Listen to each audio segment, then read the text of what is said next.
And now it gives me great pleasure to introduce my friend and the chairman of Sunex Malta, the deputy CEO of the Malta Tourism Authority, Leslie Vella, to give you some welcoming remarks. Thank you. You may be asking, why has Malta taken such a step and such an initiative in hosting Sunex and working so closely with Jeffrey Lipman in this initiative? And the reason behind this is that Malta, in spite of being a very small state within the stage of global affairs, has historically, since independence, always taken active roles in events and initiatives of a global dimension.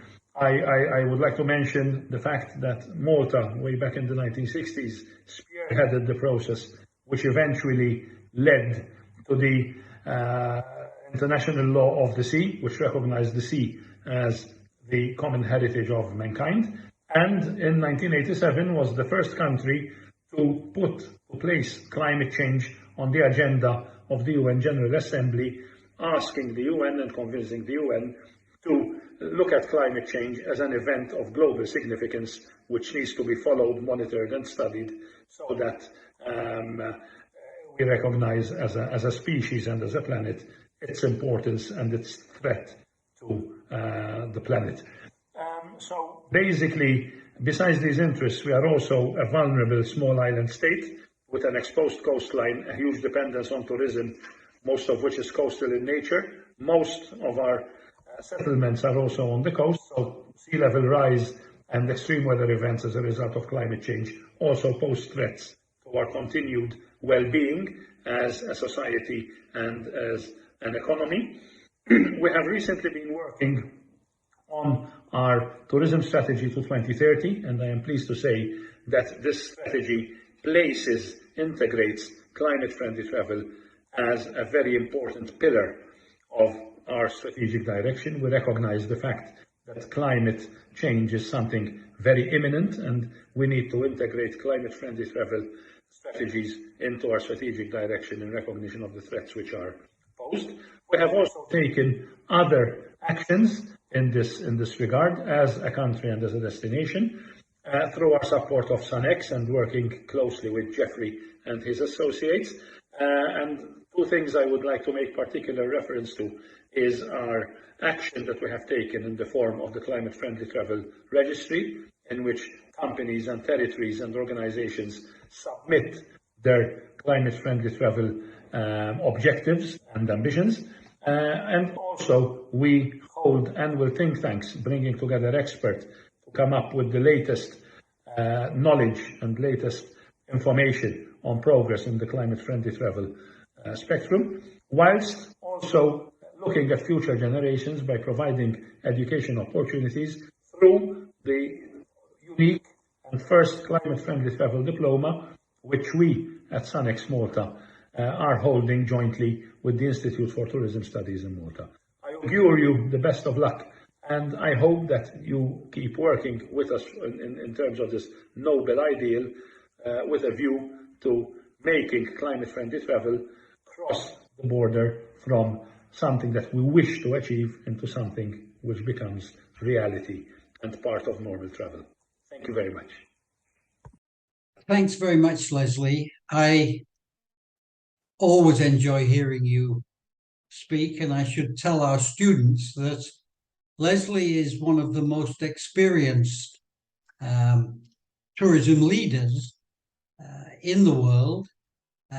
We've been working together one way or another for many, many years. He's the architect of Malta's quite advanced 2030 strategy for tourism, and he's the managing director of a new observatory that was introduced only last week by the Minister of Tourism to be the kind of focal point for putting that strategy into practice.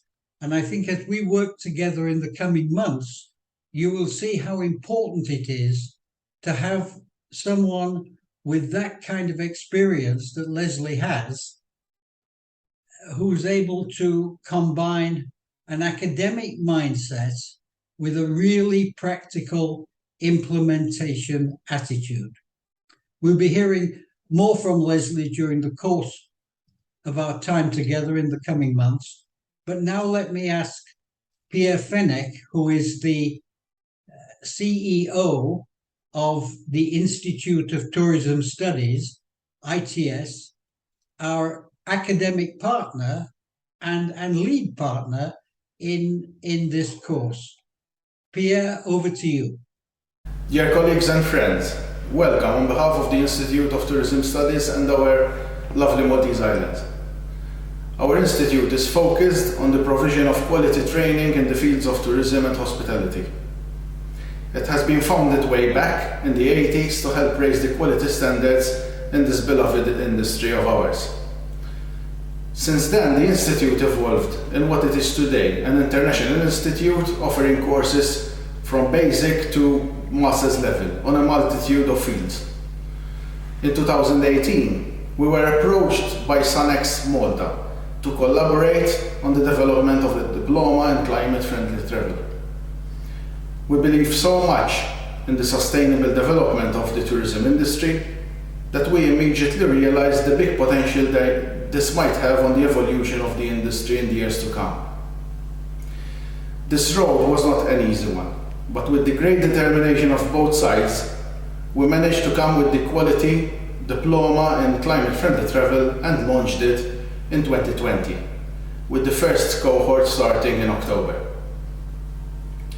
The feedback so far was excellent, both from the industry, who are looking at this important project, the lecturers, as well as from the students, who constantly share with us the satisfaction they are getting through this course.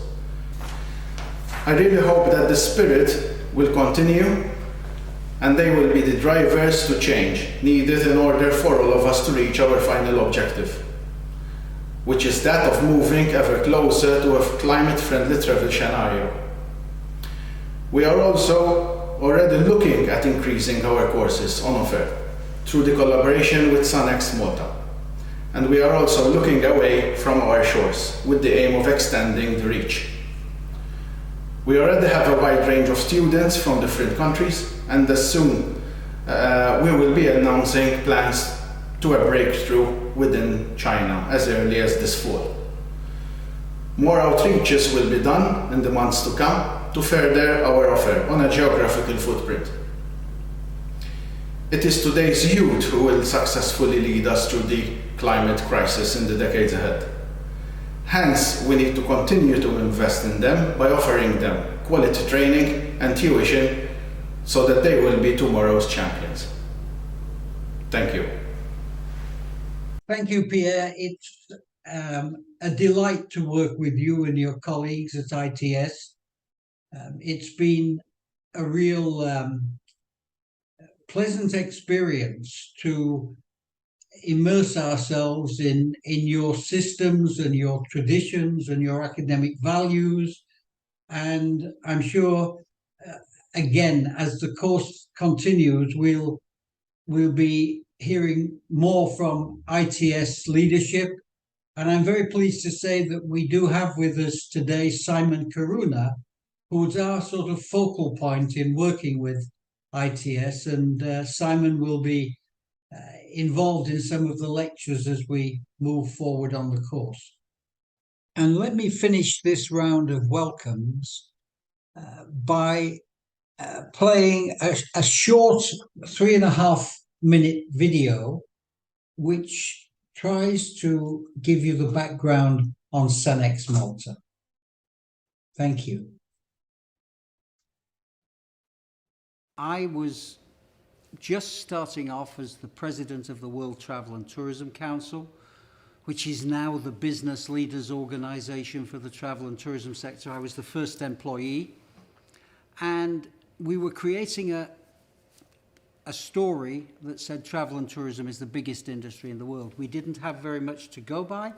we had limited statistical material, but we had the 6 biggest companies in the world who said we have to be there on the world stage. And our message at that time was tourism is great. Tourism is good for you. Tourism creates jobs. Tourism deals with poverty and the whole thing. And I had begun to see that there are some downsides as well. And that like any economic activity, there are limitations to how good growth is. So I went to the Rio Earth Summit. I had that capacity. I met the chairman of the Secretary General of the summit, Maurice Strong. Maurice Strong had been the father of sustainable development, and he had been involved for 40 years in building up this from the Club of Rome, right through the Brundtland Commission, to the creation of the United Nations Environment Programme, to this big summit, with the biggest summit that had ever been held, to ask the question, what are we doing about the planet? And I was fortunate. Maurice Strong and I hit it off. It was a 25-year friendship and mentorship. I learned from him. I think I was one of his closest confidants at the end. And SunX is a legacy to Maurice Strong. It's the Strong Universal Network. And we added the X at a certain stage because climate change is existential. And amidst all of these 17 Sustainable Development Goals, 2030, 2050 agenda, there's just one existential issue. If we don't fix climate change, your kids, my kids, our grandchildren, they're not going to be here. Or they're going to be here in very trying circumstances. And if you want an example of this, you only have to look at what's happened the last month in the Caribbean, which scientists are telling us is pretty much a result of the warming of the oceans and the volatility that's been introduced into our weather. And in 1 month, whole countries can be wiped out. That's what existential means. So SunX is a system where over the next 10, 15 years, we want to set up a movement amongst young people. We want to set up monitoring stations in every country. We want to join them on the cloud. And we want to pull from this massive information that everybody is looking at on sustainable development, which are the really important ones that popular movements will say, enough is enough, you can't keep doing business in this same fashion, you have to change.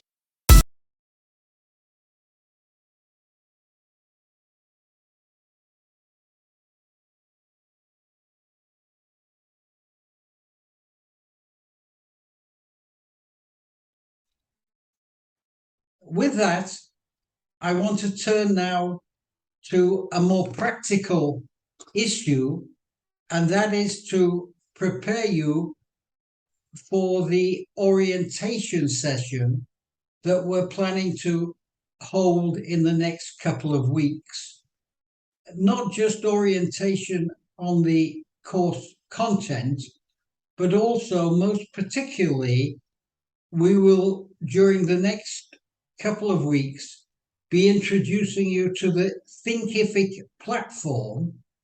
And the Thinkific platform, if I can briefly summarize it, because we'll go through it in more detail next week, is a software tool, a platform on which we will be storing all of the material for our lectures, all of the support material, all of the videos, all of the articles and book references. And we are going to be complementing all of our lectures with this material. In addition, because of the great spread of people around the world, and as I said before, the different time zones, we're going to try to pre-record the course lectures and have them on the Thinkific platform in such a way so that if the lecture happens to come in the middle of your night, you can still take the opportunity to attend the lecture and just gear yourselves for the question and answer sessions. And also we'll be having, thanks to the Thinkific platform, some specific kind of quiz type exercises, which will allow you to, and allow us, I would say, perhaps more, to make sure that you are focused on the key points in the lectures. And we'll have our first experience with the platform next week. We'll take you through it step by step. You can ask questions about it as we do this.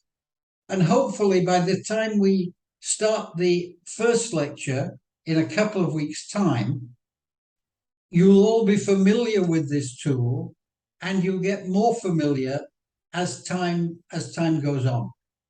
You'll see also that we've created a WhatsApp group, and we will be creating debating groups. This means that we'll take groups of students, put them together, and ask them to prepare for a debate session. And we're holding these at the end of each module. And we'll be holding one specifically for the group which are in the Asia Pacific and Europe region, and another for the Americas and Europe region. So we can catch both time frames at reasonable hours, and so that you can work in groups which are in some sort of time proximity to each other, so you'll be able to work at decent hours together. And our colleague Pratishta Parajuli, who's based in Canada, will be your main contact for the organization of these debate sessions. Now, all I want to do is to give you a perception of this today, because during the next 2 weeks, we're going to be going through it in detail. And after that, we'll start on the course proper. Our first couple of lectures are going to be dealing with climate issues and with the upcoming COP27, which is going to be held in Sharm el-Sheikh in early November. And we'll be bringing all of this into focus before the COP starts. And then when the COP starts, I actually will be attending the COP. And when the COP starts, we'll try to help you to appreciate just how important this global international debate and discussion and development process, which is really shaping how our entire society responds to climate change. So it's absolutely critically important. Will kind of allow you to not to engage directly with the COP, but indirectly to follow it in real time. And you'll follow it on material outside our lectures, on your own television sets, your own newspaper headlines. And in this way, we hope to give you a very advanced start to your thinking about this critical issue of climate change. So with that, I want to bring this session to its next phase. And the next phase is we are going to listen to an exchange that I had with some of the students from what we call the class of 2021. This is our first diploma course. They were the kind of experimental group, and we held a session at a conference that we organized called STAYS, which is the Strong Earth Youth Summit.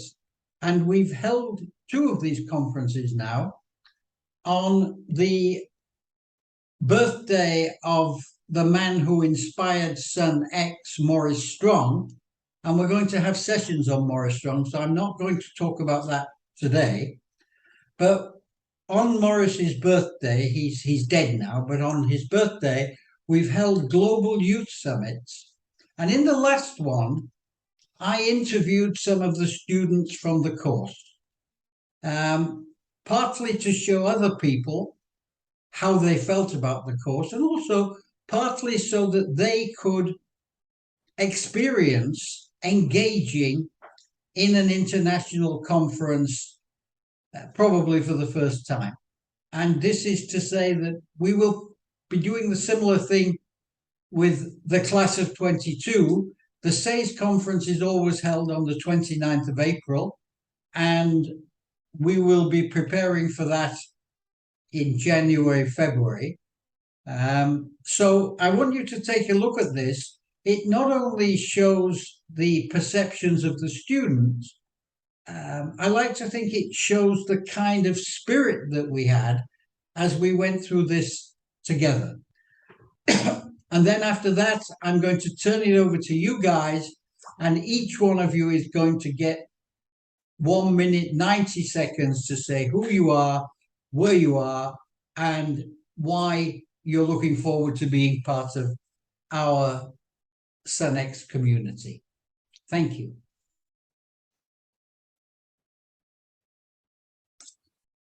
Okay. So here we are again with another session. This one totally different. We've got a representative group of our diploma students, and they're all going to answer some questions that I put to them about their experience on the course and what they took away from it. So I want to introduce you to our 6 students. They'll tell you who they are. And I'm going to go first to Pratishta Parajuli. Pratishta, you get to be the guinea pig on this one. If you would like to tell us who you are and what you took from the course that you could find useful going forward in your career. Thanks for this, Jeffrey. I'm Pratishta. I'm a Nepali. I currently live in Canada. Through the course, I've actually started, planning, designing, organizing, and coordinating different events, and all related to bring about climate-friendly travel awareness. And that includes like the first Strong Earth Youth Summit. We had over 600 participants from all over the world. I also was involved in a 5-day-long summer school, and we had over 400 participants. And recently, the SUNX Malta's this think tank event, and we had industry professionals from there. So it has been a great experience for me personally. Thank you. Yeah, and let me just say, Pratishta, you have been incredible on this course in providing help to us to make those events go off successfully. So I'd like to publicly thank you for that now. My pleasure doing it. Thank you. And I want to now turn to Grace. Nice to see you, Grace. I know you have one of the best smiles on Zoom, so perhaps you can show us that smile and you can answer the same question. Who you are, and what did you take away from the course that you can use going forward?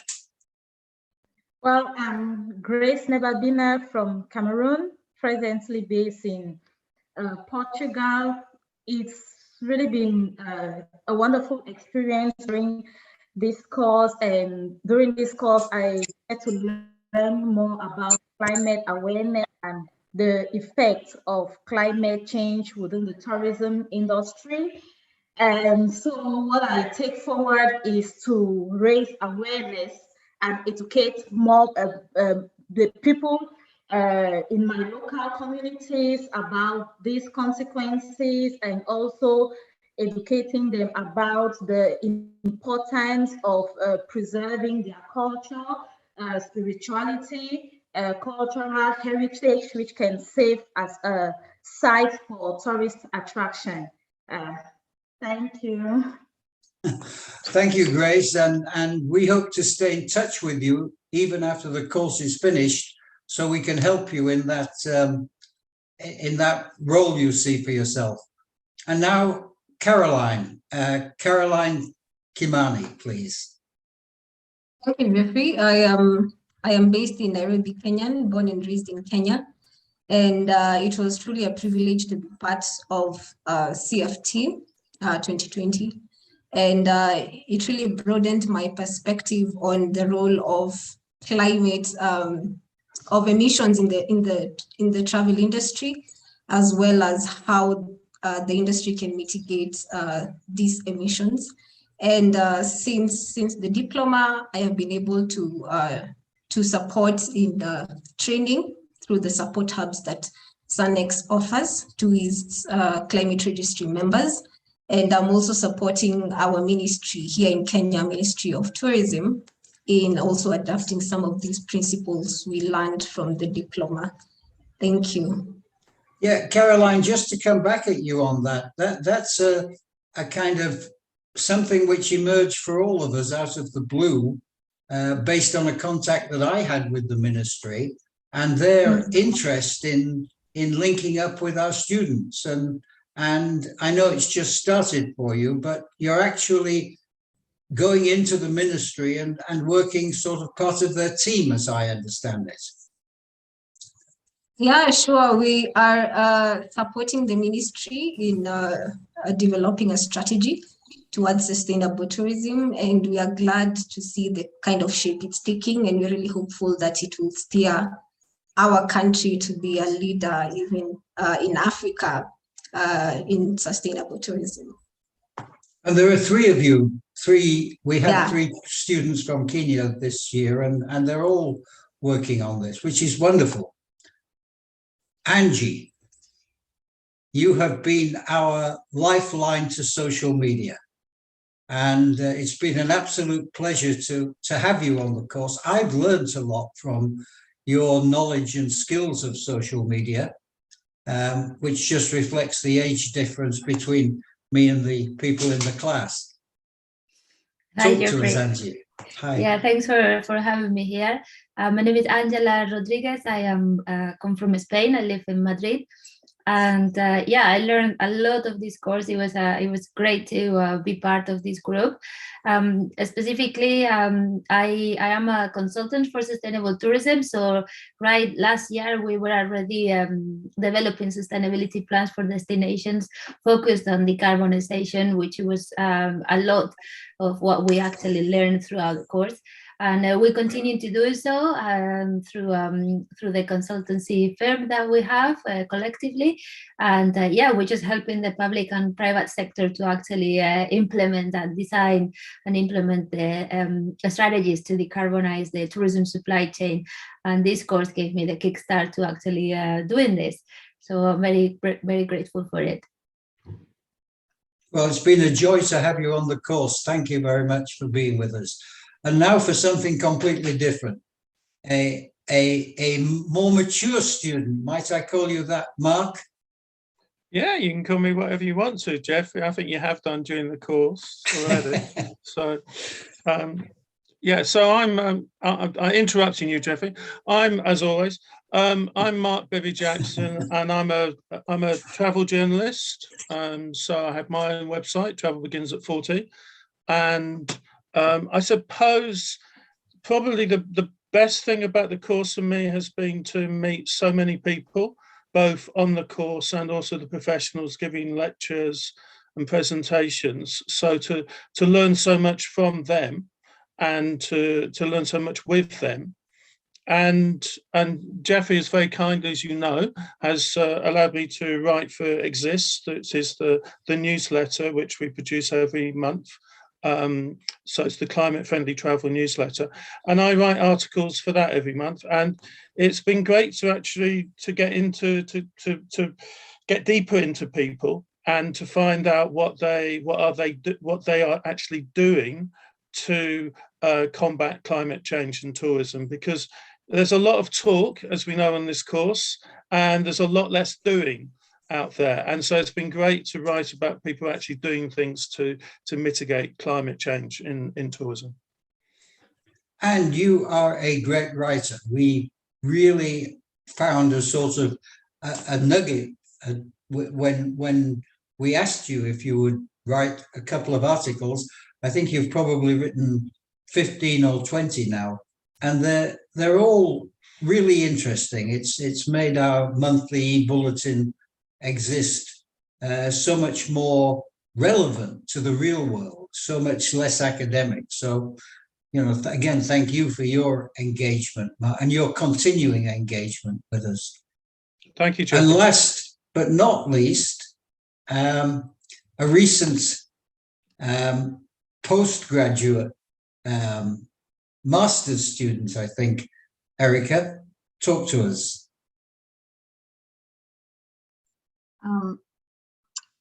Hi, thank you, Jeffrey. My name is Erica Scarpaglio. I'm Brazilian, but I currently live in Italy. And during my master's degree, that Jeffrey said, I studied tourism, and I decided to apply for this course because my intention was already start my thesis based on the impact of climate change in tourism and vice versa. And also, I did this internship with Sanex as a team leader, and I've learned the importance of engaging young people and companies, regardless their size or market, on raising awareness, making plans, and actually act to reduce our carbon footprint. Now that I just finished my master's degree and the climate-friendly travel diploma, I hope I'll be able to work for a company which values this knowledge and let me help them to mitigate their carbon footprint as well.